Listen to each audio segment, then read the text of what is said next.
Welcome back to Shadow the Hedgehog Reads Muppets Wizard of Oz Deep Web Livestream Creepypasta.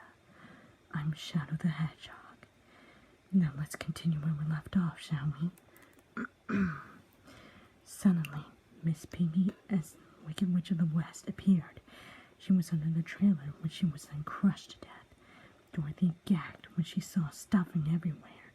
She nearly vomited from the sun when she saw the scene. She's dead, Rizzo and the rest cheered. I was having a nostalgic moment, remembering how good the Muppets were. There were always good memories. My childhood was the best. The next scene shows Miss Piggy again, but this time she was playing the Good Witch of the North. I'm Teddypo, the Good Witch of the North, Miss Piggy said to Dorothy. Rizzo then started to explain what happened to the Wicked Witch of the East.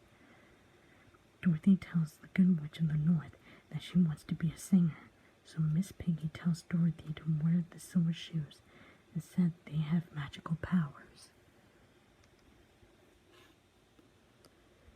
You want me to wear these shoes from a nasty old witch? Dorothy refused the shoes at first, but after some persuasion, Dorothy puts the shoes on. Now, how will I be a superstar singer? You must follow the yellow brick road, Miss Piggy said. The yellow brick road will take you to the Emerald City. That is where the wizard lives. Dorothy and Toto started to walk down the yellow brick road. The next scene shows Kermit the Frog as the Scarecrow. I looked in the chat to have people chatting, mainly about Muppets being their childhood, but I didn't pay any attention to that so much. I would like a brain. Sadly, I don't have one, Kermit said. Dorothy then had an idea. Why don't you come with us?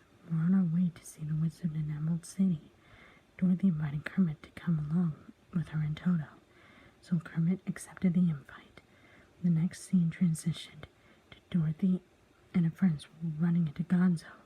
He was playing as the Tin Man, but he was a robot. Gonzo explained that he was transformed into a robot, mainly because robots don't have hearts.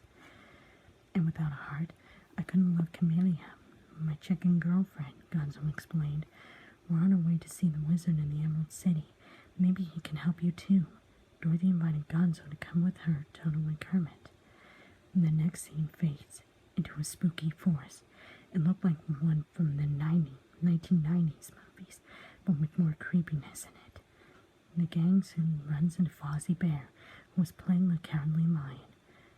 I'm such a scaredy cat, Fozzie said sadly. I have no courage at all. I want to be brave. Well, how can a lion be so scared? Dorothy asked Fozzie. You're the king of beasts. You can scare everyone with your loud roar. Oh no, I don't want to scare anyone. I want to make them laugh, like be a stand-up comedian. Fozzie replied, so Dorothy invites him to come to the Emerald City with the gang. And the next scene fades to nighttime. Dorothy and her friends sees a long bridge. They had to walk across it. On the other side were Stalter and Waldorf. They're monsters that will kill you with their words, Gonzo explained. I didn't hear what Gonzo said after that, mainly the last bit of his sentence because the audio was cut off for a bit. I think he means the monsters will kill you with their harsh words.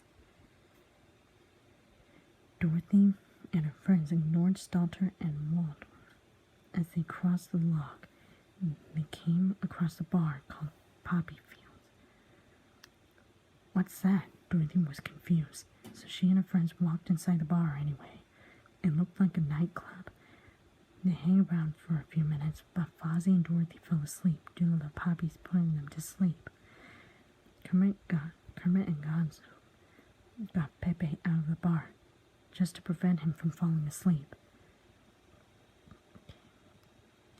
Kermit and Gonzo called up the Munchkins to get Fozzie and Dorothy out of the bar, but they wouldn't wake up.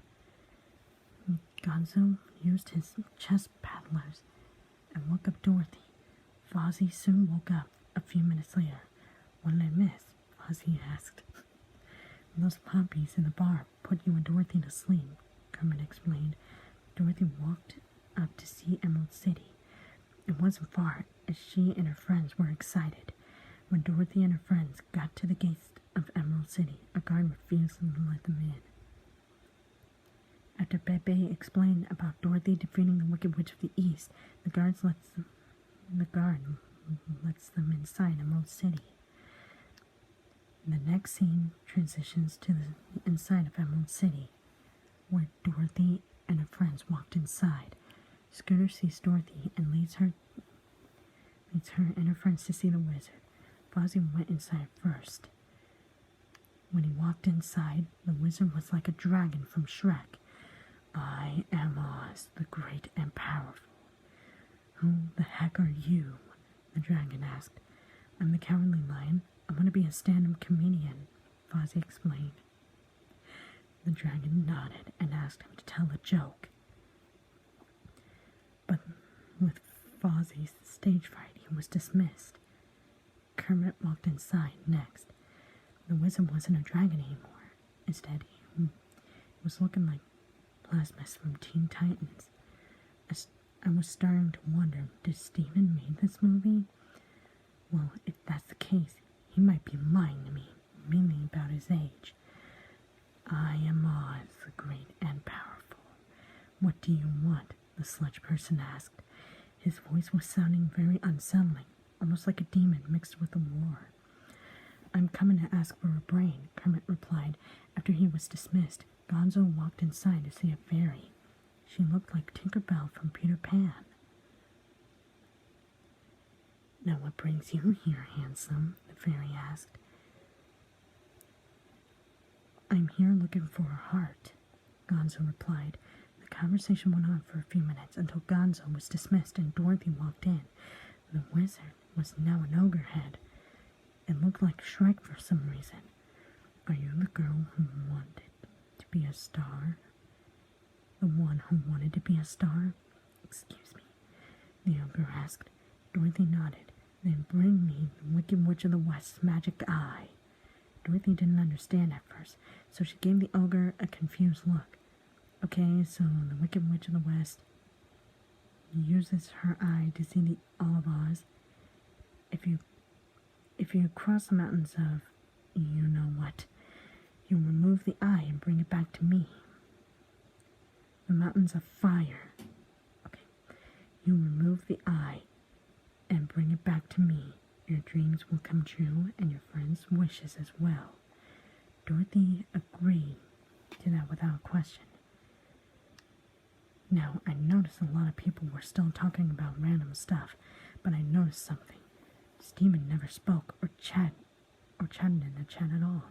I scrolled up to the top of the comments and found nothing of Steven. The next scene phased to Dorothy and her friends inside the mountains. They were going to their quest.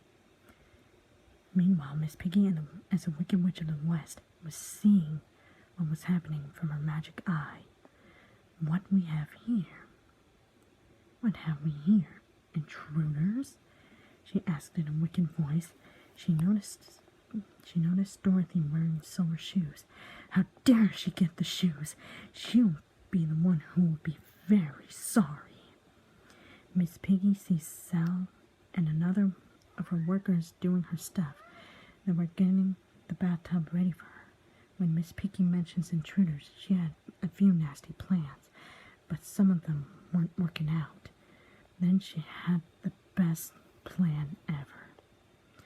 She was going to have the demons take care of that girl and her friends. There is only one diva in Oz, and that's moi. Miss Piggy laughed in a demonic voice. I was having a feeling that Steven made this movie, just made changes and other stuff added. And demons in a kids movie? Was Steven a Satanist or something? I sort of think that Steven is a Satanist. The next scene shows Miss Piggy and the Muppets as the flying monkeys. They saw Dorothy and her friends. I noticed there were a few enemies I couldn't make out.